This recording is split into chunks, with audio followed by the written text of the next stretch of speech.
Guys, how's it going? Phil Monteleone, the book peddler, coming to you with another YouTube video. In this video, I'm going to show you the updated version of my shop. I'm going to show you a couple things that came in that are pretty neat. And I'll take you to some earlier video of me cleaning this place out, show you what it looked like before and what it looks like now. But before I begin, somebody bought me a coffee. It's Brand Camp. So thank you really much. He donated 25 bucks to my coffee fund, my in-shop coffee fund. I'm on my way. You're my first donation to the in-shop coffee. So thank you very much. We won't be cooking cowboy coffee here. I'll get a nice pot and everything else. And then when I have that set up here, I'll be doing one in the red building as well. So thank you very much, Brand. I really appreciate that. That was a kind donation. I appreciate everybody's business out there. Without further ado, let's get to a few items that came in, and then we'll click over and show you the shop. All right, guys, so here's a couple real cool pieces that came into the shop. I used to love watching the Incredible Hulk TV show. Lou Ferrigno was the Hawk. Very cool. And then I got this. It's a Foom #2. What it is actually was produced by Marvel, and fans could write in and submit their ideas. And I'll show you real quick what's on the inside. So a fan wrote in, and this is where the first prototype for the Wolverine is to be found. Right there. And then Marvel took that. It was of a guy who could regenerate, basically. Marvel took that and ran with it and created their own type of Wolverine, because that looks nothing like the Wolverine we all know. So really cool. Just Scarce magazine. I thought it was awesome. So that just got put up on the online site. There's the back of it. So that just was put up. I'll show you a couple other. So I had an idea. How like producers and all these people keep changing up characters that we're all used to, like the Little Mermaid's black now. I'm sure some Marvel characters had changed. Well, if there's one character I don't believe that they have screwed with, it is the Hawk. So I had an idea for our modern age of how to recreate the Hawk. And I was thinking, it's part of like the LMNOP community. Obviously, it has a bunch of different pronouns because we're dealing with modern day. And basically, say what triggers the Hawkette, it'll be like the Hawkette or something, is say a white guy is culturally misappropriating. So for Halloween, he wants to dress up as like a Mexican. Maybe he wears a sombrero, has some maracas, and that triggers Hawkette. So she screams and wigs out in his face, scream about white privilege, stuff like that, current social affairs. Her hair turns blue, big hormone imbalances or something, or injections. And she'll be billed as a strong, independent, powerful woman, but deep down, she's never forgiven her father. She hates men. And she just doesn't like herself to begin with. So that's my Marvel character submission of Hawkette. Maybe Bruce Dean Banneret or something, some screwy name. So let me know what you think, what your ideas for as the Hawk, if you have a better one. But I think I got a winner there. I should probably stop selling books, start creating, make a little more money. All right, guys, let's see some more. Tom Smith, I was thinking of you, my friend, up in Canada, long-time viewer. I got a bunch of crack magazines in. Now, I don't know if any of these interest you, but let me know. And, if you pay for the shipping, they're on me, my friend. You've supported the channel for a long time. And if you see something that interests you, reach out, let me know. Some Mad magazines. For the most part, a lot of the magazines weren't really worth a heck of a lot. But they're neat. I think they're still desirable to some extent. There was a ton of Star Trek stuff as well, and Star Wars. And there was a lot of things like this. Big movie posters within Starsky and Hutch. A lot of different comic things. And here's for the super nerds. Hold on. Starfleet Medical Reference Manual. Must have. Superheroes. Signed there by this tennis player. There was calendars, a lot of Star Trek calendars. Here's a Boris Vallejo. This guy sells really good in my shop when it comes to fantasy artwork. And So yeah, these are cool calendars. Um, and a lot of Star Trek ones, as I said, Sherlock Holmes. And then I had some card sets. Again, these aren't worth a ton of money when I was looking them up, but they are complete, nice full sets. I think there's 3 sets in here, so you guys can check out the eBay store as this material goes up to be listed. Okay, and let's see here. Hold on, and I'll just show you briefly. That's a pretty scarce title, History of the German Secret Services and British Countermeasures. So that was a pretty scarce book. Got some SS stuff in. And there's the Hawk. And, you know, so going through it, organizing it. So now I'm going to clip over and show you some of the shop and what I've been doing. Hey guys, so I figured I'd document a little bit about what's going on in my main shop. I'm reorganizing it again with the utilization of the red building. I'm going to be in this one more so specializing into the antiquarian collectible book market.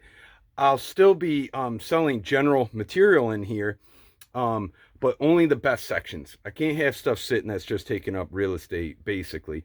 So I'll be expanding on popular sections like hunting, fishing, firearms, New York, what else? Nature and animals. I'll keep the literature, fantasy, sci-fi. But this is also opening up tremendous opportunity to have, basically, when you come in here, a little bit more of a, I hope, an enjoyable experience and more space. And if you're a collector, you know, the better stuff will be in here. If you collect the mid to upper echelon material. The red building I'll be running fire sales out of. I'll be processing, I'll be doing all that over there. But I'll just show you a bit of the shop. So up front is where I'm creating a different space. Those shelves to the back have been need to be replaced for the last couple of years. I can't believe I've gotten away with it. But as you can see, the huge mess. The thing is I'm one individual, and I can only do so much. And sometimes the way you organize a shop and your ideas for it, they do change in time as your ideas and observations progress. You kind of drift into towards of what you feel like it should be going more towards, in your focus in refining things. And I only have so much space, so this is what it looks like. It's quite a big mess, but I'll show you the progress of it. I'll show you how I'm setting it up. The whole shop is going to be redone in a particular way.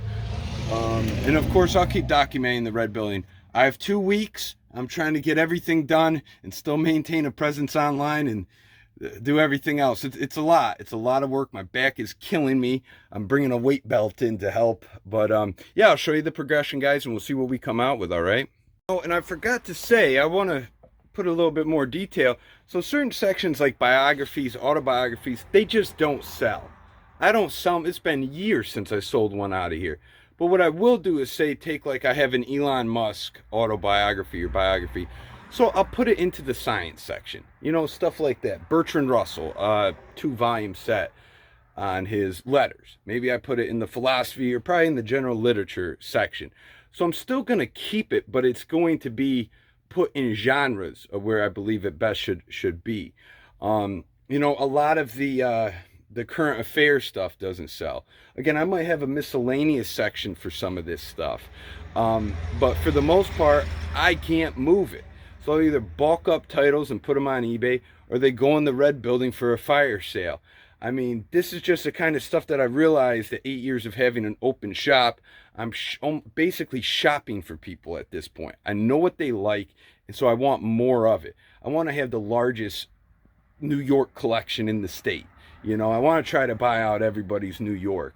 And not just general stuff, but the upper end stuff, hard to find for collectors. So that's the idea, basically, in creating the space and the environment for it. Okay, I'm going to stop talking. I get long-winded sometimes, but maybe you find it interesting, and we'll keep moving forward. Stage 2, getting it all down. Books everywhere. Showing the process. Guys, so I'm going to show you the front area. It's pretty much done. There you go. Backing out. So I got my nice drop leaf table here. There's nice space now. It's not as congested. up here with all the double-sided shelves and refining down the sections. And I pushed this one in closer. This will all be New York State on both sides because that's a huge cellar, and you got your little maze back there. And then everything has stayed the same on this side pretty much. So it's opened up the floor here. It's a lot more enjoyable to have some space. And then next stop is the back area. Right, guys, so I'm going to show you the back of this shop now. Here's the corner. Pretty much a finished product. So put the seat there. Put some, you know, stuff on the walls. There's the new case in its spot. Move the map over here. You got the table. He's swinging around more cases. There's that case. This one. And he's swinging around to this one. This is just beautiful. I still got to figure out what to do up here on the walls. But I really love this back area. It really came together quite nicely, and I'm very happy with it. So I think my customers will like it. And then up front, I opened up this space, put my table back, nice drop leaf. Still got to wash the floors, and I got new shelving up there.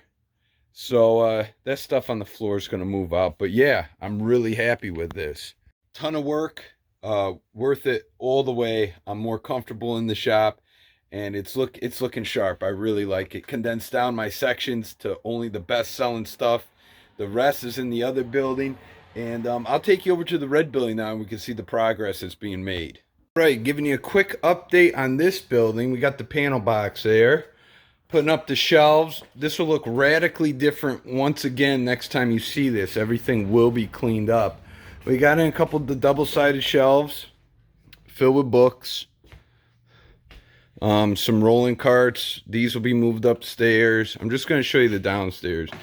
But we are putting in the work. Got about a 5,000 book pick that'll be going here. The back room is looking, well, even though there's boxes all over, we are setting this up right. Separating paperbacks. A lot of organization, a lot of work. Could not do this without a person helping me right now. So it's really great. But yes, this is, put the farm table over here. Had to move some things around a bit as it goes.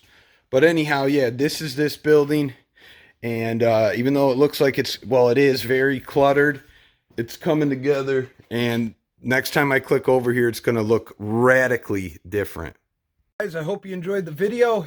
If you did, hit the like button, subscribe to the channel. See anything of interest on this video, go ahead, check out the seller site, send me an email. Appreciate everybody's support out there. Hope you're having a lovely weekend and have a nice week, okay? Take care, everybody. Till next time.